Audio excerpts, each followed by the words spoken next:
Gordon, the big engine, and Thomas the tank engine puffed buffer to buffer back home. It had been a busy day. First, Thomas had teased Gordon about the time that the big engine had slid into a ditch. Then Thomas fell down a mine and Gordon came to his rescue. "Remember, Thomas," called Gordon grandly, "united we stand, together we fall. You help me and I'll help you." "I'll remember," replied Thomas, "but I hope the Fat Controller forgives us soon." Suddenly they noticed something. As the two engines whistled into the sheds, everywhere they looked they saw paint pots and painters. "Bust my buffers," said Thomas. "What's happening?" "Shh," whispered Percy. "The Fat Controller is going to tell us now." "Ladies, gentlemen, and engines, I am honoured to inform you that Her Majesty the Queen herself is coming here to visit us. Now, on with the preparations." The engines wondered who would pull the royal train. "I'm too old to pull important trains," said Edward sadly. "I'm in disgrace," sighed Gordon gloomily. "He'll choose me, of course," boasted James. "You," snorted Henry, "you can't climb hills. He will ask me to pull the train, and I'll have a new coat of paint." Then the rain came. Henry's driver and fireman covered up their cab to keep dry. A painter was on the ladder above the line. Henry's smoke blew high into the air. The painter couldn't see.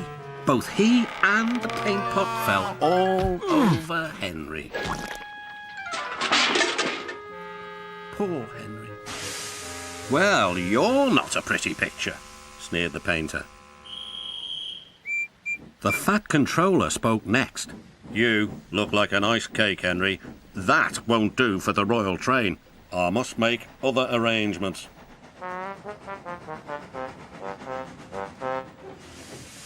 Gordon and Thomas were waiting for him. "Please, sir." "One at a time," replied the Fat Controller. "Yes, Gordon?" "May Thomas have his branch line again?" I think you are both very sorry and deserve a treat. Edward will go in front to clear the line. Thomas will look after the coaches, and Gordon will pull the train." The great day came. All the engines worked hard, bringing people to the town. Thomas sorted out their coaches in the yard.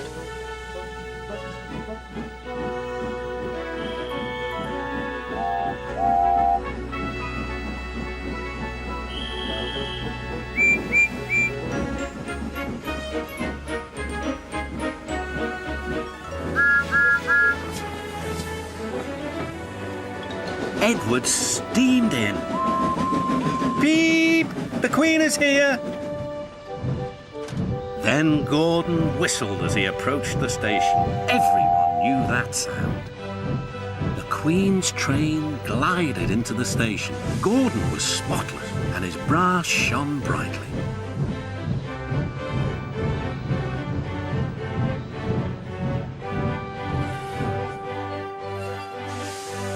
The Fat Controller stood to attention. "Welcome, Mum." The Queen thanked him for a splendid run and asked to see all the engines.